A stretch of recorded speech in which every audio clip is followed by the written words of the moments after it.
Hello बच्चों, कैसे हो आप लोग? सब ठीक हो ना? मस्ती में हो ना?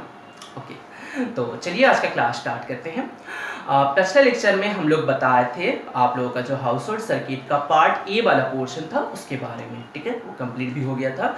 आज हम लोग पढ़ने वाले हैं पार्ट बी के बारे में, जिसमें क्या है ना, some essential component of household circuit. कुछ एसेंशियल कंपोनेंट के बारे में हम लोग पढ़ने वाले हैं, like fuse, switch, earthing, 3 pin socket, 3 pin plug, इस सब चीज़ों के बारे में हम लोग पढ़ने वाले हैं, ठीक है।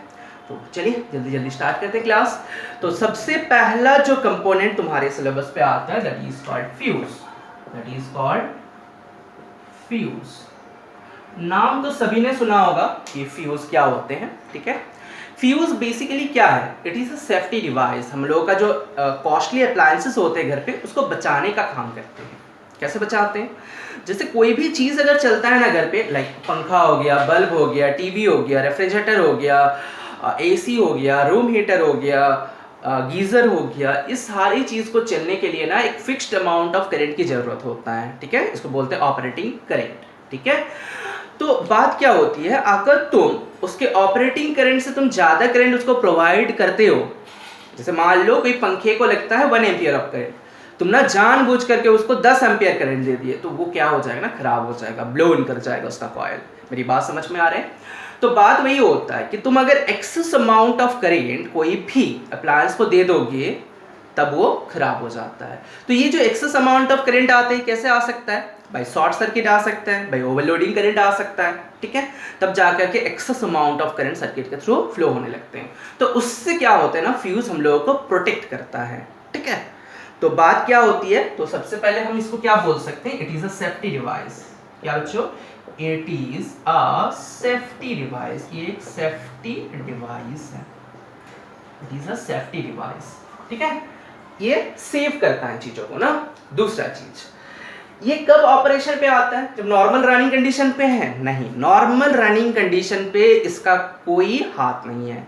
लेकिन जैसे ही एक्सेस करंट फ्लो करेगा, ये क्या करेगा, सर्किट को ब्रेक कर देगा।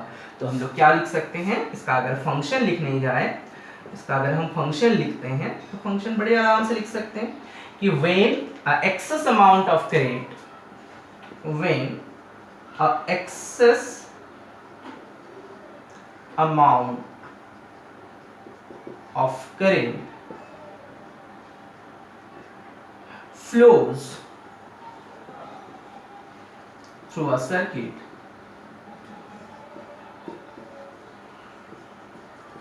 it breaks the circuit, it breaks the circuit। Break का मतलब तोड़ना नहीं है, मतलब ओपन सर्किट बना देता है। पता तो है ओपन सर्किट का मतलब, ओपन सर्किट बना देते हैं। ओपन सर्किट में क्या होते हैं, करंट जीरो होते हैं। तो तुरंत क्या हो जाएगा, मेरा सर्किट के थ्रू कोई भी करंट पास नहीं करेगा। मेरी बात समझ में आए? तो ये कैसे होता है, थोड़ा सा चीज के बारे में हम लोग देख लेते हैं। जैसे मान लो तुमने ना यहाँ पे कोई एक बल्ब को कनेक्ट किया है, यहाँ पे क्या किया है बच्चा, कोई एक बल्ब को कनेक्ट किया है, ठीक है। और नॉर्मल सा तुमने यहाँ पे, अच्छा हम लोग एसी की बात कर रहे हैं, तो हम लोग क्या किए ना, यहाँ पे मेरा जो घर का करंट है वो दे दिए, ठीक है। तुम लोगों को पता होगा कौन लाइव वायर है, कौन न्यूट्रल वायर है। ये क्या है, लाइव वायर है, और ये क्या है, न्यूट्रल है। जो लोड से सोर्स पे आता है that is nothing but your neutral, और जो सोर्स से लोड तक जाता है that is your live wire, ठीक है। तो बात क्या है, जैसे ही मान लो इस वाले बल्ब के बारे में अगर बात करें, तो इस वाले बल्ब को ना मान लो ऑपरेट करने के लिए इसको करंट चाहिए होगा 1 एम्पियर। कितना चाहिए बच्चा, 1 एम्पियर। मान लो कहीं पे भी शॉर्ट सर्किट हो गया है और करंट जो है huge amount of current flow हो रहा है, मान लो 10 एम्पियर ऑफ करंट फ्लो हो गया, तो ये क्या होगा, ये क्या हो जाएगा, ब्लोन कर जाएगा। इसका फिलामेंट क्या हो जाएगा, ब्लोन कर जाएगा। क्यों?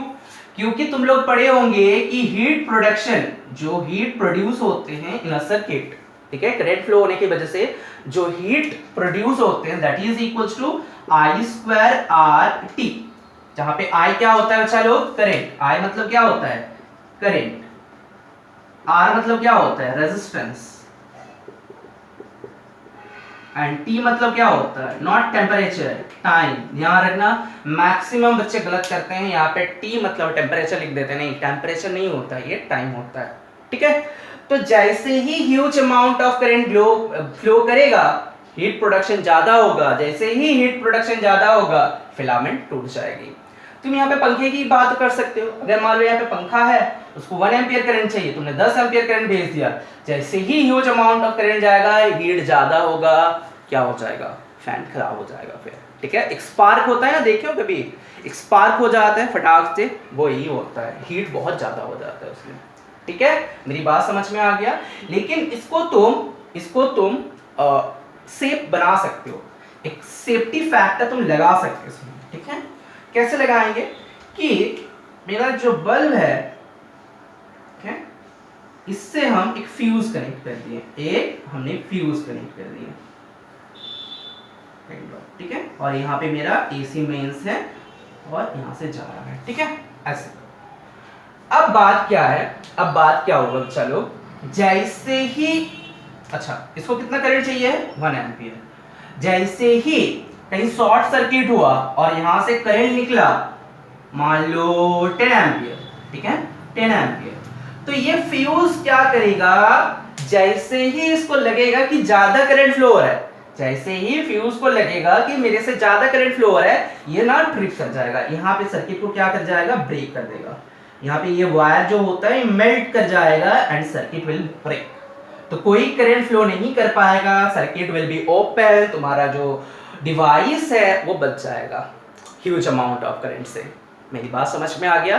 तो पहले क्या होगा, जैसे ही फ्यूज को पता चला कि भाई मेरे थ्रू 10 एम्पियर करंट फ्लो हो रहा है, या फिर कोई सर्किट के थ्रू 10 एम्पियर करंट फ्लो हो रहा है, ट्रिप करा दो सर्किट को, तो क्या करा देते हैं, ये क्या हो जाता है, ब्रेक कर देते हैं सर्किट को, मतलब ओपन सर्किट बना देते हैं, मतलब कोई करंट फ्लो नहीं करेगा। मेरी बात समझ में आया, क्लियर हुआ, ओके, मिटाओ इस चीज को, ओके।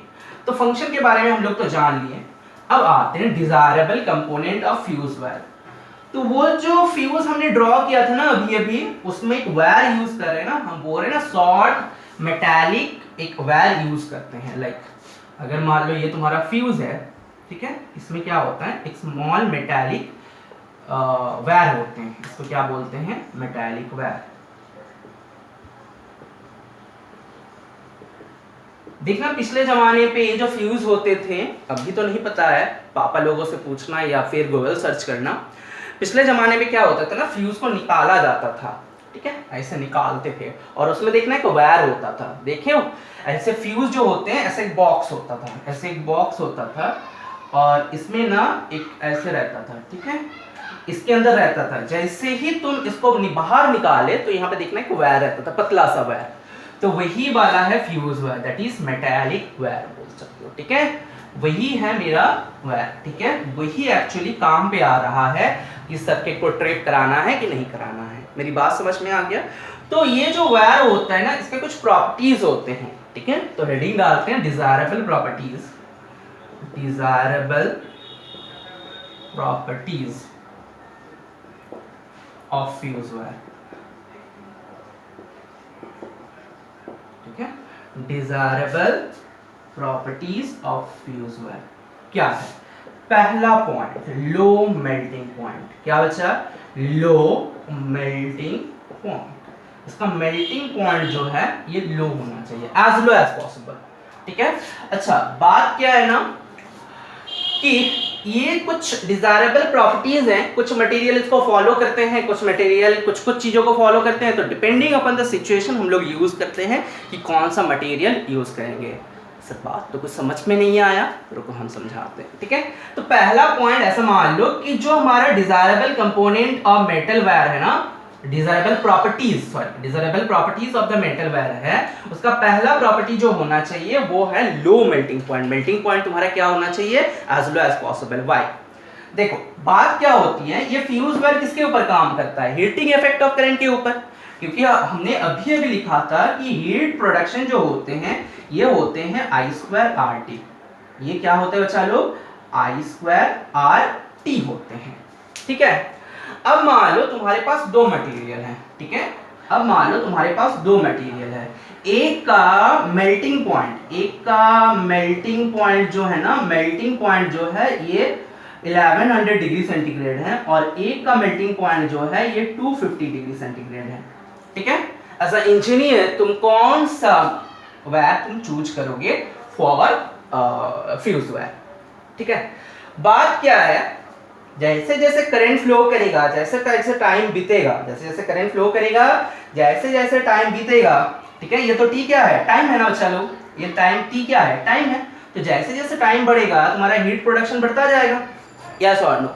तो हीट प्रोडक्शन बढ़ते बढ़ते पहले कौन से टेम्परेचर पे आएगा, 250 पे आएगा कि 1100 डिग्री सेंटीग्रेड पे आएगा, कौन से टेम्परेचर पे पहले रीच करेगा, 250 की 1100, ऑब्वियसली बात है 250। तो तुम क्या चाहोगे कि तुम्हारा सर्किट बहुत देर, मतलब बहुत देर से टूटे, बहुत देर पे ब्रेक करे सर्किट को, या फिर जल्दी ब्रेक कर दे, ऑब्वियसली चाहोगे कि जल्दी ब्रेक कर दे, क्योंकि अगर देर से ब्रेक होगा तो वो करंट हो सकता है तुम्हारे डिवाइस के अंदर चल जाए और खराब हो जाए। तो तुम्हारा काम क्या है कि as soon as the possible ये फ्यूज वायर को मेल्ट कराना है। तो एज सुन एज पॉसिबल अगर तुमको फ्यूज वायर को मेल्ट कराना है तो तुमको मेल्टिंग पॉइंट कम रखना है कि ज्यादा रखना है, ऑब्वियसली बात है कम रखना है, क्योंकि सबसे पहला टेम्परेचर तो इसी में पहुंचेगा, उसके बाद में इस पे पहुंचेगा, तो इसमें पहुंचने के लिए टाइम ज्यादा लगेगा।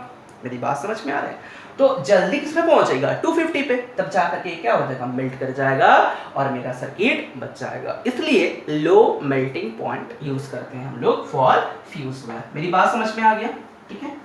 अब दूसरा आता है जो कि ज्यादा मतलब थोड़ा सा एसेंशियल है, फिर भी क्या है, कॉस्ट। कॉस्ट जो है ये मिनिमम रखते हैं, ये सब लोग जानते हैं कि बात क्या है कि कॉस्ट या फिर इकोनॉमी बहुत बड़ा एक फैक्टर होता है, तो कॉस्ट, ठीक है।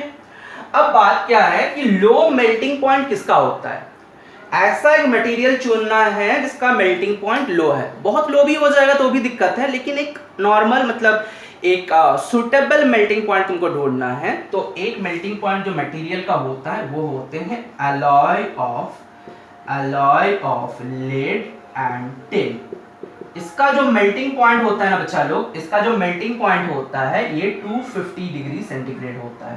ये कितना होता है, लगभग 250 डिग्री सेंटीग्रेड नियर अबाउट, ठीक है, alloy of lead and tin। तो ये 250 डिग्री जो हम लोग टेम्परेचर बनाए हैं alloy of lead and tin दोनों को मिला करके, इसमें टीन का जो परसेंटेज होता है ये 63% होता है, एंड लेड का जो परसेंटेज होता है ये 37% होता है। मतलब 63% टीन एंड 37% लेड को मिला करके हमने एलॉय बनाया, एक फ्यूज का मटेरियल बनाया जिसका मेल्टिंग टेम्परेचर है 250 डिग्री, ठीक है। हम लोग कॉपर या फिर एल्यूमिनियम जो होते हैं ना उसको डोमेस्टिक पर्पस के यूज नहीं करते हैं, क्या बोले ध्यान रखना, कॉपर एंड एल्यूमिनियम को हम लोग कभी भी डोमेस्टिक पर्पस पे यूज नहीं करते हैं, कहीं और जगह पे यूज हो सकता है, बताते हैं कहाँ पे। तो बात क्या होते हैं, क्यों नहीं यूज होते कॉपर या फिर एल्यूमिनियम। कॉपर का जो मेल्टिंग पॉइंट है बच्चा लोग, कॉपर का जो मेल्टिंग पॉइंट होता है ये होता है इतना डिग्री, लगभग बता रहे हैं, कॉपर या फिर एल्यूमिनियम भी बोल सकते हो, एल्यूमिनियम, ठीक है। इन लोगों का मेल्टिंग पॉइंट काफी ज्यादा होते हैं, हाई मेल्टिंग पॉइंट होते हैं, जिसके लिए हम लोग डोमेस्टिक पर्पस पे कभी भी फ्यूज वायर पे कॉपर या फिर एल्यूमिनियम यूज नहीं करते हैं। मेरी बात समझ में आ गया, चल लिख लो इस चीज को, उसके बाद आगे चलते हैं।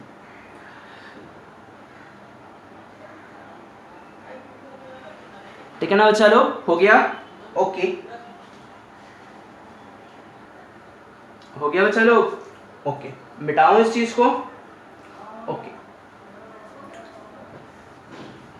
अब एक बात और होता है कि रेजिस्टेंस को भी ना हाई रखना पड़ता है, एक प्रॉपर्टी और बोल सकते हो, लेकिन ऐसा नहीं है, मतलब ये सब चीजें ना डिपेंडिंग ऑन द सिचुएशन होता है, ऐसे तुम लोग मतलब ऐसे एब्सोल्यूट नहीं बता सकते हर टाइम रेजिस्टेंस सेम होगा, लेकिन क्या है तुम्हारे बुक में जो है वो डोमेस्टिक पर्पस के लिए यूज किया गया है, तो बोलते हैं कि रेजिस्टेंस हाई करना है, ठीक है। फ्यूज वायर का रेजिस्टेंस जो होते हैं, फ्यूज वायर जो तुम यूज करोगे उसका रेजिस्टेंस जो है ना, उसका रेजिस्टेंस जो है इसको हाई रखना पड़ता है। हाई रेजिस्टेंस क्यों हाई रखना पड़ेगा भाई, क्योंकि heat production is equals to I square R T ना बाबा। अगर तुम रेजिस्टेंस को हाई कर दोगे, अगर तुम रेजिस्टेंस को हाई कर दोगे तो हीट प्रोडक्शन ज्यादा होगा, हीट प्रोडक्शन अगर ज्यादा होगा तो जल्दी मेल्टिंग पॉइंट पे पहुंचेगा, जल्दी मेल्टिंग पॉइंट पे पहुंचेगा तो तुम्हारा ऑपरेटिंग टाइम बहुत कम होगा, बहुत जल्दी ऑपरेट हो जाएगा वो वाला चीज, मेरी बात समझ में आ रही है? इसलिए हम लोग क्या करते हैं, रेजिस्टेंस को हाई करते हैं, ठीक है। अब तुम लोग पढ़े होंगे कि रेजिस्टेंस का फॉर्मूला क्या होता है, resistance is equal to rho L by A, ना होता है। अब मत पूछना ये रो एल बाई ए कहां से आया, ठीक है। बात ये है कि रेजिस्टेंस जो होता है रो एल बाई ए के ऊपर डिपेंड करता है।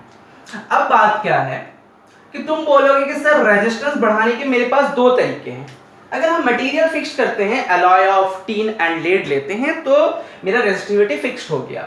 लेकिन मेरा रेजिस्टेंस बढ़ाने के लिए दो तरीका है, एक तो हम लेंथ को बढ़ा सकते हैं, एक तो हम क्रॉस सेक्शन एरिया को घटा सकते हैं। अगर तुमसे पूछा जाए तो तुम क्या करोगे, लेंथ को बढ़ाओगे कि क्रॉस सेक्शन एरिया को घटाओगे? सोच करके बताओ। रेजिस्टेंस बढ़ाना है तो लेंथ को बढ़ाओगे कि क्रॉस सेक्शन एरिया को घटाओगे? दोनों में ही होगा ना। अगर तुम लेंथ को बढ़ाओगे तो फिर भी रेजिस्टेंस बढ़ता है, अगर तुम क्रॉस सेक्शन एरिया घटा दोगे तो फिर भी रेजिस्टेंस बढ़ता है, दोनों में ही रेजिस्टेंस बढ़ता है। लेकिन अगर तुमसे पूछा जाए तुम कौन सा अप्रोच लोगे? जो बच्चे सोच रहे हो कि लेंथ को बढ़ा देंगे, अरे पागल, लेंथ को बढ़ाओगे मटेरियल ज्यादा लगेगा, खर्चा बढ़ जाएगा। हम लोगों के लिए खर्चा बहुत महत्वपूर्ण होता है, खर्चा बढ़ा नहीं सकते। लेंथ जैसे बढ़ाओगे मटेरियल बढ़ गया, मटेरियल ज्यादा लग गया, तुम्हारा कॉस्ट बढ़ जाएगा यार, ठीक है। तो सबसे वाइज तरीका क्या है, क्रॉस सेक्शन एरिया कम कर दो। क्रॉस सेक्शन एरिया कम करने का मतलब क्या होता है, जैसे मान लो हमने दो वायर लिए, लाइक एक ऐसे और एक ऐसे, तो किसका क्रॉस सेक्शन एरिया कम है? ऑब्वियसली बात है इसका क्रॉस सेक्शन एरिया कम है, यस और नो? इस वाले वायर का क्रॉस सेक्शन एरिया कम है, इस वाले वायर का क्रॉस सेक्शन एरिया ज्यादा है। तो क्रॉस सेक्शन एरिया कम करने से क्या होगा, मटेरियल भी कम लग रहा है यार, कॉस्ट भी कम हो जाएगा। तो वाइज तरीका क्या है कि क्रॉस सेक्शन एरिया को घटा दो तो तुम्हारा रेजिस्टेंस बढ़ जाएगा।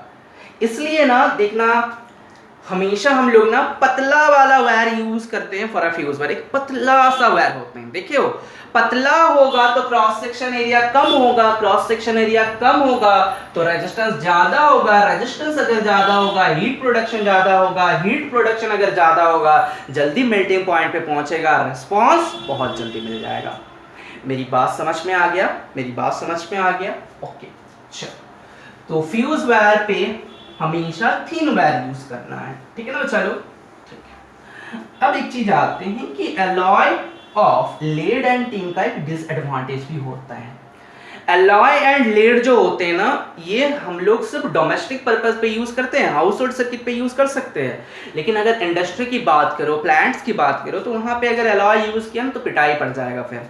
क्यों, ऐसा क्यों? जो alloy of lead and tin use होता है ना, ये मतलब लगभग करंट, जो करंट रेटिंग होता है वो 10 एम्पियर करंट रेटिंग तक हम लोग यूज करते हैं।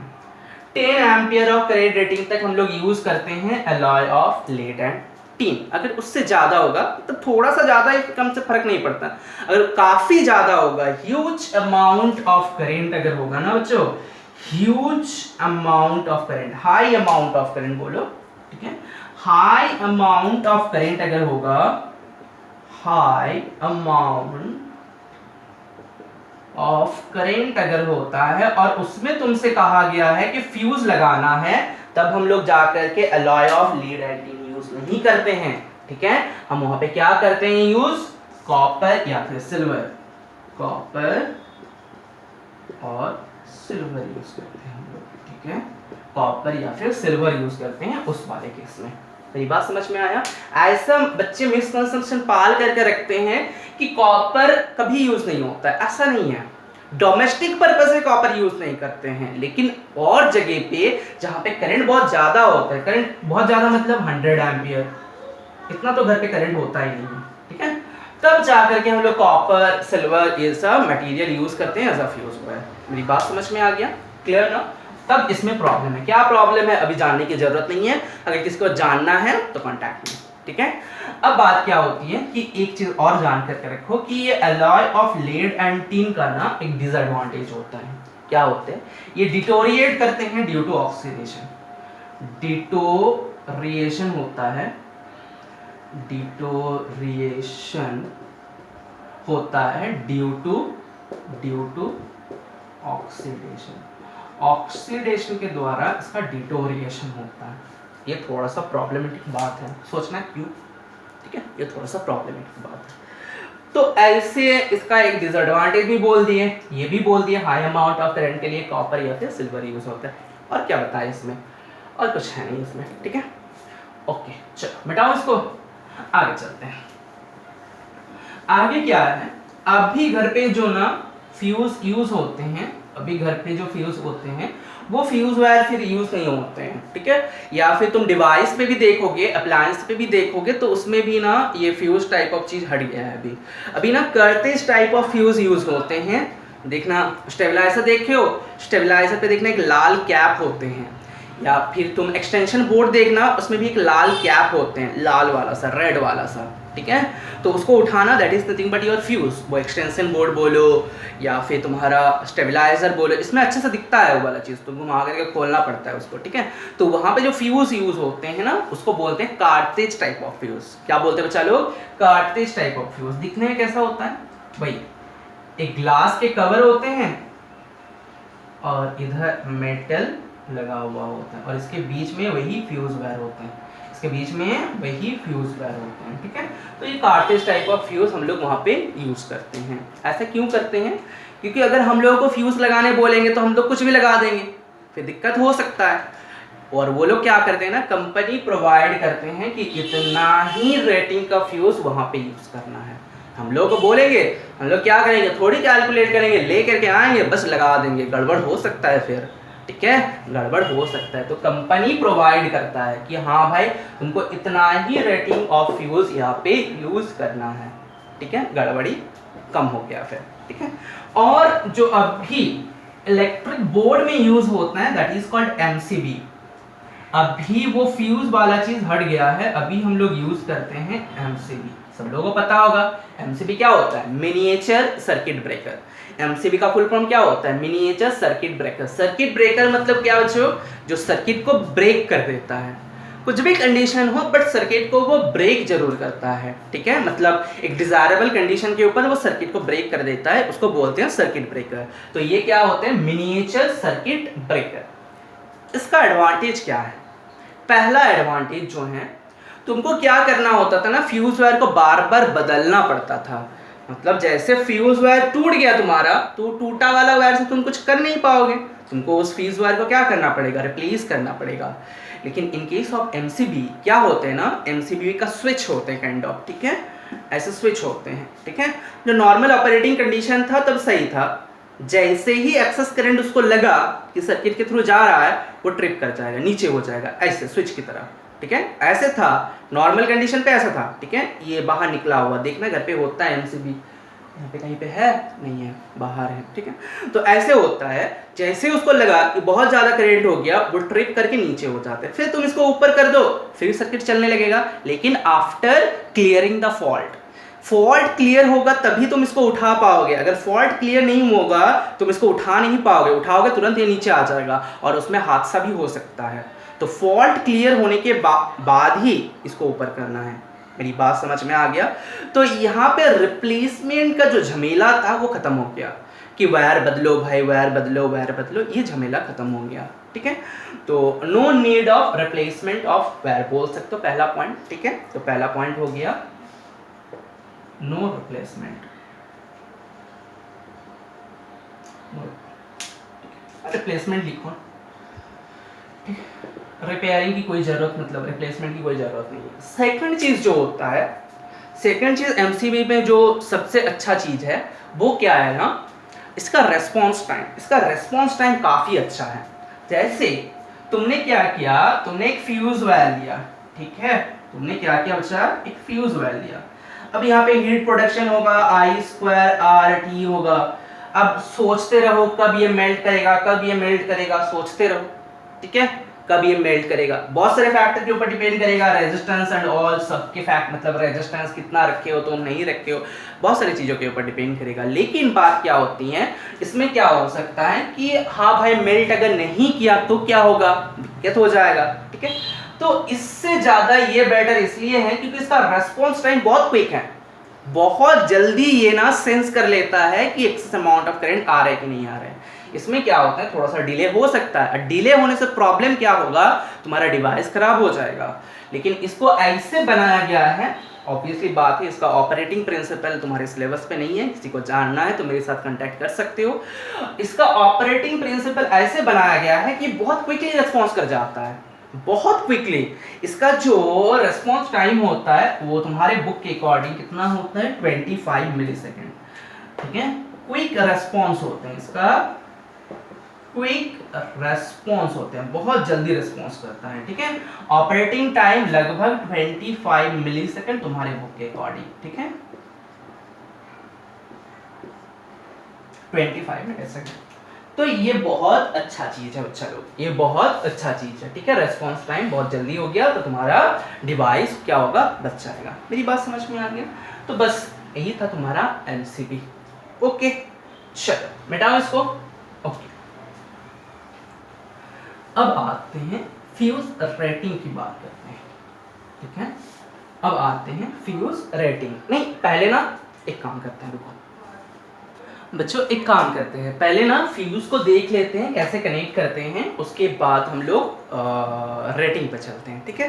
तो पहले हम लोग देखते हैं कनेक्शन ऑफ फ्यूज, कैसे कनेक्ट करना है, कनेक्शन ऑफ फ्यूज, ठीक है। तो हमारे पास दो वायर होते हैं, तुम लोग सब लोग जानते हो, लगभग दोनों, मतलब नॉर्मली क्या होते हैं, दोनों ही वायर होते हैं, एक तो बोलते हैं न्यूट्रल और एक को बोलते हैं फेज, ठीक है। एक को बोलते हैं न्यूट्रल, एक को बोलते हैं फेज। तो बात क्या है, कोई भी हम मान लेते हैं, कोई भी मोटर को कनेक्ट किए हैं, ठीक है, कोई भी मोटर को हमने कनेक्ट किए हैं, मोटर या फिर पंप घर पे जो भी है, ठीक है, मोटर को हम लोग कनेक्ट किए हैं इसमें, ठीक है। क्या है, मोटर, ठीक है, घर में जो पंप वगैरह होता है उसमें, ठीक है। तो इसमें ये क्या है बच्चों, अगर हम एसी मेंस को ड्रॉ कर देते हैं यहीं पे, तो यहां से क्या होगा, ये वाला वायर क्या होगा, मान लो यहां से करंट जा रहा है, तो क्या होगा, this is live wire, this is your live wire और this is your neutral wire, ठीक है। ये लाइव वायर है, ये न्यूट्रल वायर है। अब बात क्या है कि बुक में लिखता है कि फ्यूज को हमेशा कहां पे कनेक्ट किया जाता है, लाइव वायर पे कनेक्ट किया जाता है। क्यों? तो ये क्यू को जानने के लिए ना हम लोग फ्यूज वायर को पहले न्यूट्रल पे लगा देते हैं, देखते हैं कि प्रॉब्लम क्या होता है। फ्यूज को अगर न्यूट्रल पे लगाते हैं तो देखते हैं पहले प्रॉब्लम क्या होगा। तो ना हम लोग क्या किए, फ्यूज वायर को ना न्यूट्रल पे कनेक्ट कर दिए, ठीक है, फेज में ना कनेक्ट करके हम लोग न्यूट्रल पे कनेक्ट कर दिए। तो देखते हैं कि प्रॉब्लम क्या होती है, लाइक दिस, ठीक है। ये तुम्हारा कौन सा वायर है बच्चा लोग, ये तुम्हारा न्यूट्रल वायर है, ठीक है, याद रखना। ओके, अब बात देखो क्या होगा, जैसे ही एक्सेस अमाउंट ऑफ करंट इसके थ्रू फ्लो करेगा, जैसे ही एक्सेस अमाउंट ऑफ करंट, मान लो तुम्हारा मोटर को करंट लगता है, तुम्हारे मोटर को करंट लगता है मान लो 5 एम्पियर, ठीक है, और यहां से करंट कितना निकला है, 20 एम्पियर। यहां से करंट कितना निकला है बच्चा, 20 एम्पियर। कहीं कहीं शॉर्ट सर्किट हो गया है, इंसुलेशन ब्रेक हो गया है, ये सब चीजों के वजह से शॉर्ट सर्किट होता है। तो मान लो यहाँ पे ज्यादा करंट जा रहा है, तो बोलो पहले ये करंट इस वाले मोटर पे आएगा या फिर फ्यूज को बर्न करेगा, कौन सा काम पहले करेगा? करंट पहले किसको, किस में रीच करेगा, मोटर पे रीच करेगा कि पहले फ्यूज वायर को उड़ाएगा? ऑब्वियसली बात है, करंट तो भाई ऐसे ही फ्लो करेगा ना, करंट कैसे फ्लो करेगा, ऐसे ऐसे फ्लो करेगा ना। चलो, तो बात क्या है, ये पहले फ्यूज को डिस्ट्रॉय नहीं करेगा, ये तुम्हारा मोटर को पहले डिस्ट्रॉय करेगा, जिसको पहले मिलेगा उसको डिस्ट्रॉय कर देगा भाई। तो ये क्या करेगा, मोटर को पहले डिस्ट्रॉय करेगा, उसके बाद तुम्हारा फ्यूज वायर ब्लो होगा। मेरी बात समझ में आ रहा है? उसके बाद तुम्हारा फ्यूज वायर ब्लो होगा, पहले मोटर खराब हो जाएगा, उसके बाद फ्यूज वायर ब्लोन होगा। तो पहला, सबसे पहला पॉइंट तुम लोगों को समझ में आ चुका है ना, क्या लिखना है, whatever you want to write you can write. Okay, समझ लो बात क्या है, मेरा काम है समझाना, लिखाने जाएंगे तो क्लास बहुत लंबा हो जाएगा, ठीक है, तो लिख लेना कि बात क्या है। तो समझ में आ गया कि पहले ये मोटर पे पहुंचना है, तो मोटर को पहले खराब करेगा, उसके बाद फ्यूज वायर ग्लोन करेगा, तब जाकर के सर्किट टूटेगा। तो जब तक सर्किट टूटेगा तुम्हारा मोटर गया, तब तक टाटा बाय बाय, ठीक है, पहला पॉइंट। दूसरा पॉइंट तुम्हारे बुक में सिर्फ एक ही पॉइंट लिखता है, ठीक है, लेकिन पॉइंट्स होते हैं और भी होते हैं। जैसे मान लो कोई शॉर्ट सर्किट हैपन है, मतलब तुम्हारा मोटर खराब है, ठीक है, खराब होने से क्या होता है ना कि उसमें अगर शॉर्ट सर्किट हुआ या फिर कुछ भी हुआ तो ह्यूज अमाउंट ऑफ करंट को एक्सट्रैक्ट कर लेता है। तो मान लो बहुत हाई अमाउंट ऑफ करंट यहाँ पे आ रहा है और कहीं ना कहीं इंसुलेशन ब्रेक हो गया है, तुम्हारा मोटर जो है बॉडी हो चुका है। बॉडी होने का मतलब उसका जो मेटल केस होते हैं उसमें भी करंट आ गया है। अब क्या है ना, अगर तुम इस मोटर को छूओगे, मान लो यहाँ पे कोई एक बच्चा है, ठीक है, कौन है ये, चलो जो भी है, तो मान लो इन्होंने क्या किया, इस मोटर को छू लिया और इससे करंट कितना फ्लो हो रहा है, 20 एम्पियर। तो करंट क्या करेगा ना, न्यूट्रल से जा ना करके, मतलब क्या होगा कि करंट जो है वो तुम्हारे बॉडी के थ्रू फ्लो होना स्टार्ट कर देगा और अर्थ हो जाएगा। क्या हो जाएगा बच्चों, तुम्हारे बॉडी के थ्रू ये क्या होगा, करंट पास हो जाएगा और अर्थ हो जाएगा। अब देखो करंट ऐसे फ्लो कर रहा है, फ्यूज वायर कुछ काम नहीं कर रहा है, लेकिन अगर फ्यूज को तुम यहां पे कनेक्ट करते तो हो सकता था कि फ्यूज वायर उड़ जाए, तुम बच जाओ। मेरी बात समझ में आ रही है ना, कि यहाँ पे करंट जो पास हो रहा है उसको पॉजिटिव से नेगेटिव पे फ्लो करना है ना, तो यहां से लेकर के यहाँ पे वो फ्लो कर रहा है, अर्थ पे चला जा रहा है, तो क्लोज सर्किट मिल गया है उसको, करंट फ्लो करेगा तुम्हारे बॉडी के थ्रू, कंटिन्यूअस करंट फ्लो हो रहा है। और यहाँ पे फ्यूज जो है ब्रेक करने का नाम ही नहीं ले रहा है, मर जाओगे ना पक्का। न्यूट्रल पे कनेक्ट है तो क्या होगा, कुछ नहीं होगा, पूरा का पूरा करंट जो है तुम्हारे थ्रू फ्लो कर गया, तो तुम्हारे खतरा है। लेकिन अगर वही वाला फ्यूज तुम यहाँ पे कनेक्ट करते, यही वाला फ्यूज अगर तुम यहाँ पे कनेक्ट करते तो क्या होता, यहाँ पे कनेक्ट करते तो क्या होता कि जैसे ही huge amount of current flow करना स्टार्ट किया, ये वाला फ्यूज टूट जाएगा, तुम बच जाओगे।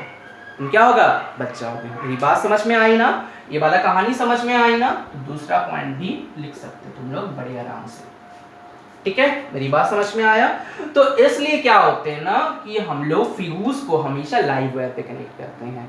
पहला जो था वो क्या हो रहा था, पहले मोटर खराब हो रहा था, तो मोटर खराब होने से पहले ही फ्यूज लगा दो। तो यहाँ पे अगर लाइव वायर पे अगर तुम फ्यूज लगाते हो तो जैसे high amount of current flow करेगा, पहले फ्यूज ब्लो करेगा, उसके बाद तुम्हारे मोटर के पास आएगा, तो जैसे यहाँ से ज्यादा करंट फ्लो करेगा, फ्यूज ऑपरेट कर देगा, तुम्हारा मोटर बच जाएगा। दूसरा पॉइंट क्या है, अगर तुम यहाँ पे फ्यूज वायर लगाते हो और इसको कहीं ना कहीं तुम छूते हो, टच भी करते हो, तो मान लो कि थोड़ी बहुत शॉक लग भी गया है, लेकिन यहाँ पे क्या है ना, यहाँ पे जैसे ही high amount of current flow करेगा, क्या हो जाएगा, ब्लोन हो जाएगा, तुम बच जाओगे। जैसे ही ये अगर मान लो खराब है, जैसे ही huge amount of current flow होना स्टार्ट किया, ये क्या हो जाएगा, ब्लो कर जाएगा और तुम बच जाओगे, फ्यूज तुमको बचा लेगा। मेरी बात समझ में आया। इसलिए हम लोग न्यूट्रल पे कभी भी फ्यूज वायर को इंसर्ट नहीं करते हैं, ठीक है। तीसरा पॉइंट वही वाला सेम चीज ही है, ठीक है। तीसरा पॉइंट जो तुम्हारे बुक में लिखी जाती है, जैसे कि कोई बल्ब या फिर कोई भी चीज को रिपेयर करना होगा, ठीक है। अगर तुम, ये दूसरा वाला पॉइंट है ही वो वाला चीज है, अगर मान लो कोई भी चीज को तुम रिपेयर करना चाहते हो, ठीक है, रिपेयर करना चाहते हो,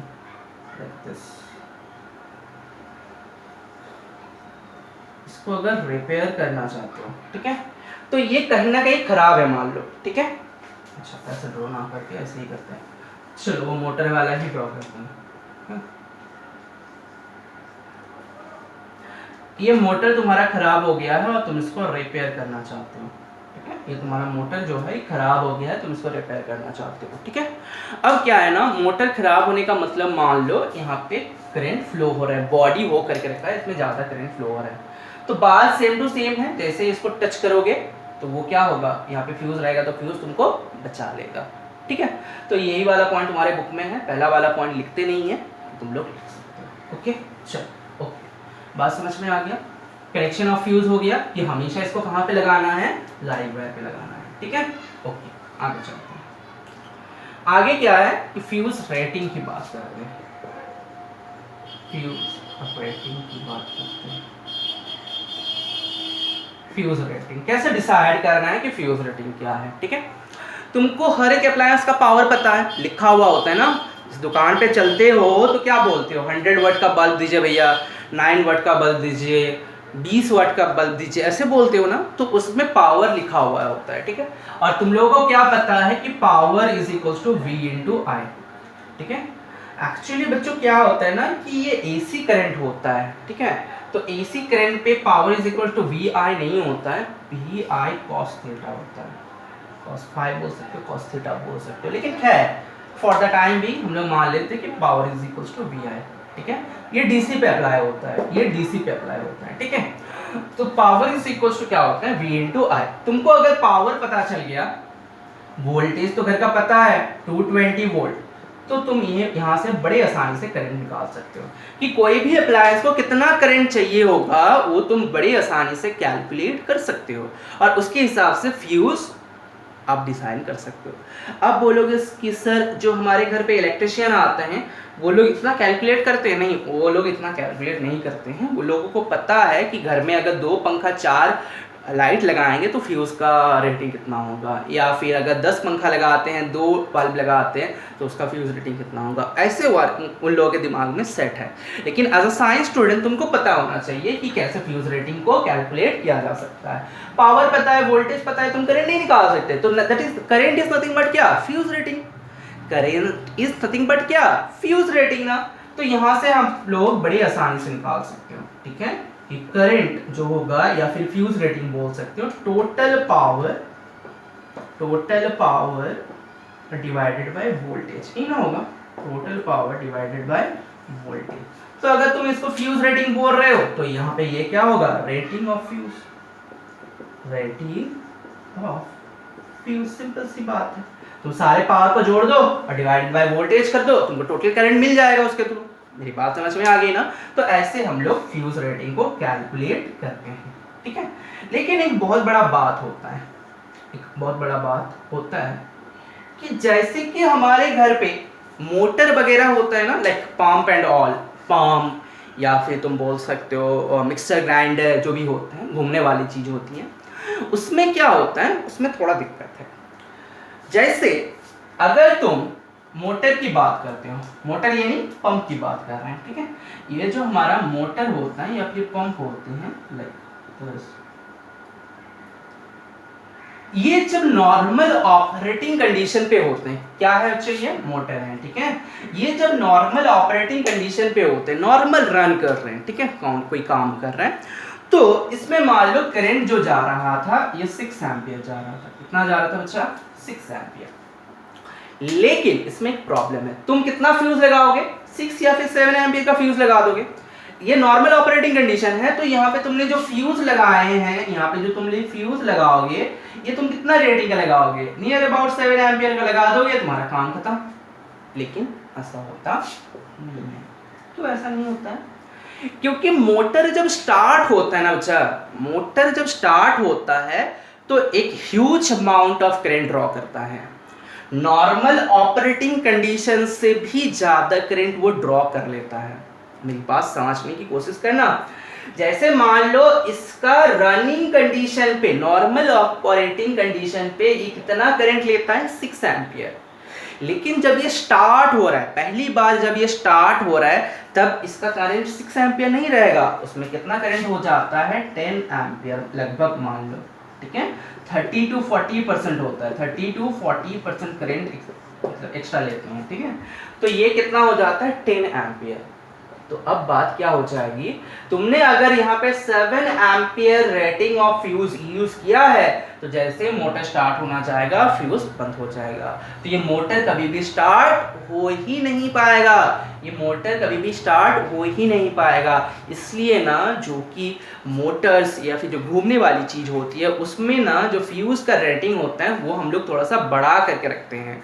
लाइक इसका नॉर्मल ऑपरेटिंग कंडीशन पे अगर 6 एम्पियर करंट जाता है तो हम 10 एम्पियर का यहाँ पे फ्यूज लगाते हैं। मेरी बात समझ में आ गया, मेरी बात समझ में आ गया।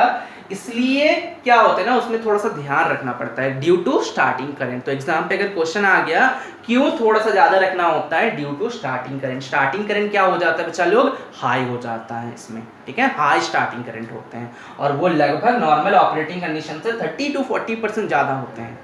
मेरी बात समझ में आ गया ना? चलो whatever you want to write please write it down. Okay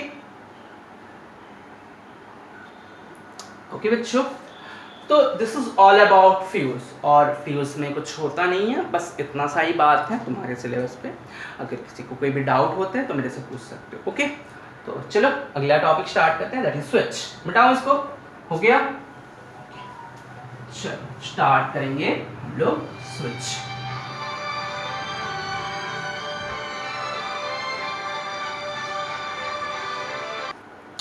क्या बच्चों, क्या स्टार्ट करना है? स्विच।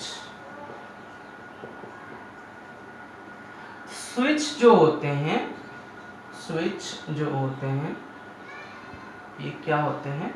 स्विच जो होते हैं ये दो टाइप के होते हैं।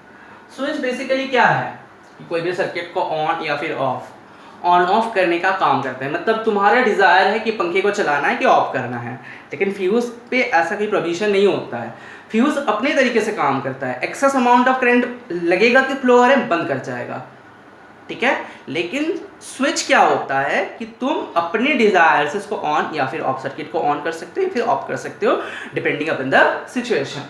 तो ये स्विच जो होते हैं ये दो टाइप के होते हैं। एक को बोलते हैं सिंगल पोल स्विच, एक को बोलते हैं सिंगल पोल स्विच और एक को बोलते हैं डबल पोल स्विच,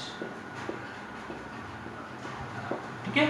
सिंगल पोल स्विच क्या होते हैं, डबल पोल स्विच क्या होते हैं? सिंगल पोल स्विच वो सब स्विच को बोलते हैं जो सिर्फ लाइव वायर को डिस्कनेक्ट करता है। ये क्या करता है? सिर्फ लाइव वायर को डिस्कनेक्ट करता है। क्या करता है? लाइव वायर को डिस्कनेक्ट करता है। और ये डबल पोल स्विच करता क्या है? लाइव को भी करता है एंड न्यूट्रल को भी करता है, एंड न्यूट्रल को भी करता है। तो जहां पे रिस्क ज्यादा है कि हाँ भाई कहीं पर शॉर्ट सर्किट हो सकता है, ह्यूज अमाउंट ऑफ करंट की बात है, वहाँ पे हम लोग बेसिकली क्या करते हैं ना, डबल पोल स्विच यूज कर देते हैं। लेकिन घर के पर्पस के लिए हम लोग स्विच ही यूज करते हैं क्योंकि वहाँ पे करंट रेटिंग बहुत कम होते हैं। मेरी बात समझ में आ रहा है? वहाँ पे करंट रेटिंग जो होते हैं बहुत कम होते हैं, इसलिए घर पे जो होते हैं वहाँ पे सिंगल पोल स्विच यूज होते हैं, ठीक है। बात समझ में आ गया? अच्छा, अगर हम तुमसे पूछें कि स्विच को कहाँ पे कनेक्ट करना है, लाइव वायर की न्यूट्रल वायर? हाँ बच्चों, अब तो तुम लोग जान गए हो ना कि कैसे कनेक्ट करना होता है। तो ऑब्वियसली बात है कि इसको कहाँ पे कनेक्ट करना है? अच्छा लोग, स्विच को लाइव वायर पे ही कनेक्ट करना है। What is the reason behind it? जैसे मान लो यहाँ पे तुम्हारा बल्ब है और यहाँ पे तुमने स्विच लगाए हैं, ठीक है, यहाँ पे तुमने स्विच लगाए हैं। अच्छा चलो पहले न्यूट्रल पे लगा के देख लेते हैं कि न्यूट्रल पे लगाते हैं तो क्या प्रॉब्लम होता है, ठीक है। अगर न्यूट्रल पे लगाते हैं तो क्या प्रॉब्लम होता है? ये तुम्हारा स्विच है, ठीक है। अब तो live wire and neutral wire ढूंढने में परेशानी नहीं होगा ना। ये कौन सा वायर है? Live wire. ये कौन सा वायर है? Neutral wire. जो कि सोर्स, लोड से सोर्स तक आता है that is neutral, and source से लोड तक जो वायर जाता है that is called live wire. तो यहाँ पे अगर तुम स्विच को कनेक्ट करोगे तो प्रॉब्लम क्या है? प्रॉब्लम क्या है? जैसे ही तुमने इसको रिपेयर करने जाओगे, मेरी बात समझ में आ रही है? एक तो बात क्या है कि तुम जैसे इसको रिपेयर करने जाओगे, जैसे मान लो यहाँ पे किसी ने रिपेयर करने गया है, जैसे मान लो हमारे तनिष्ठा जो है रिपेयर करने गया है बल्ब को, ठीक है, ऐसे स्विच को लगा करके। अब बात क्या है देखो, अगर तुम स्विच ऑफ है, ठीक है, तो इसको तो क्लोज सर्किट मिल नहीं रहा है, कोई प्रॉब्लम नहीं। लेकिन मानो कि ये यहाँ पे हाथ लगा दिया, लाइव वायर पे अगर मान लो हाथ लग गया, तो ये कहाँ पे है? ग्राउंड पे है ना। ये बेसिकली कहाँ पे है? ग्राउंड पे है। तो क्या हो जाएगा ना, करंट फ्लो होना स्टार्ट कर देगा इसके थ्रू। करंट किसके थ्रू पास होना स्टार्ट कर देगा? कि करंट ऐसे ऐसे दौड़ते दौड़ते जाएगा, ऐसे दौड़ते दौड़ते जाएगा और तनिष्ठा के थ्रू ये ग्राउंड हो जाएगा। बस गड़बड़ स्टार्ट, बस गड़बड़ स्टार्ट। मेरी बात समझ में आ रही है?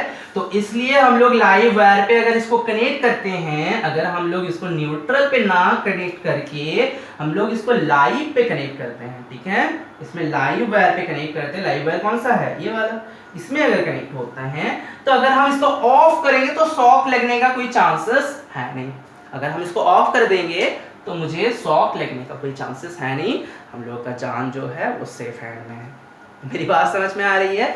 ओके, तो स्विच कभी भी न्यूट्रल पे नहीं लगाना है। अच्छा, बहुत बच्चे को दिक्कत होता है कि सर न्यूट्रल एंड अर्थ में डिफरेंस क्या है?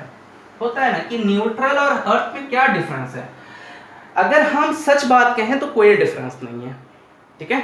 अगर हम सच बात कहें तो कोई डिफरेंस होता नहीं है। बेसिकली क्या होता है ना, यहाँ पे हमारा ट्रांसफार्मर होता है, घर के बाहर क्या होता है ना चलो, ट्रांसफार्मर होते हैं। ये बहुत कंफ्यूजन था, एक बच्चे ने पूछा भी था मेरे से कि यहाँ पे घर के बाहर क्या होता है, ट्रांसफार्मर होता है जो कि सप्लाई देता है तुम्हारा न्यूट्रल, जो कि सप्लाई देता है तुम्हारा न्यूट्रल। बेसिकली ना ये न्यूट्रल जो है ये ट्रांसफार्मर पे जा करके ग्राउंड ही होते हैं। बेसिकली जो होते हैं ना ये ट्रांसफार्मर पे जा करके ग्राउंड ही होते हैं, ठीक है। तो इसलिए अर्थ और न्यूट्रल पे बहुत ज़्यादा फर्क नहीं होता है। मेरी बात समझ में आ गया? तो ये बेसिकली न्यूट्रल ही होते हैं, तो क्लोज बनाना होता है, तो ये होता है। आप लोग देखोगे कि पिछले ज़माने में बोलते हैं ना कि इलेक्ट्रिसिटी चोरी हो जाता था। कैसे चोरी होता था पता है? कि वो लोग क्या करते थे कि मोटर जो होते हैं ना, मोटर जो होते हैं, जैसे मान लो ये मोटर है, तो यहाँ पे तुम्हारा कनेक्शन आ रहा है, ठीक है। मान लो यहाँ से तुम्हारा कनेक्शन आ रहा है, ये कहाँ से आ रहा है, मीटर बॉक्स से आ रहा है। और मीटर बॉक्स क्या होता था, घूमता था। मीटर बॉक्स क्या होता था, ऐसे गोल गोल गोल गोल घूमता था। पुराने जमाने की बात कर रहे हैं, ठीक है। मम्मी पापा से पूछना, हम बोलेगा कि यहाँ पे जो मीटर बैठा था ये घूमता था। तो इसका रीडिंग तब आता था जब यहाँ से 10 एम्पियर करंट गया और वापस 10 एम्पियर ऑफ करंट आया, तब जाकर के ये गोल गोल घूमेगा और तुम्हारा मीटर रीडिंग उठेगा। लेकिन लोग सातिर होते थे, करते क्या थे, यहाँ से जो न्यूट्रल वायर निकला है ना, इसको घर ही पे ग्राउंड कर देते थे। सर्किट तो क्लोज हो गया, मोटर तो चलेगा भाई। और जब तक ये करंट न्यूट्रल यहाँ मीटर पे नहीं पहुंचेगा, ये घूमेगा नहीं। अगर ये घूमेगा नहीं तो रीडिंग नहीं उठेगा। तो इसलिए क्या होता था ना, रीडिंग नहीं उठता था। लेकिन अब की बात नहीं है। अगर आप अभी के जो मीटर्स हैं, अगर तुम वहाँ पे न्यूट्रल भी करते हो घर पे, तो बात क्या है, तुम्हारा रीडिंग उठेगा, तुम्हारा मीटर रीडिंग उसको डिटेक्ट कर लेगा, ठीक है। अगर वो वापस भी नहीं आते हैं तो मीटर जो है वो रीड कर लेता है।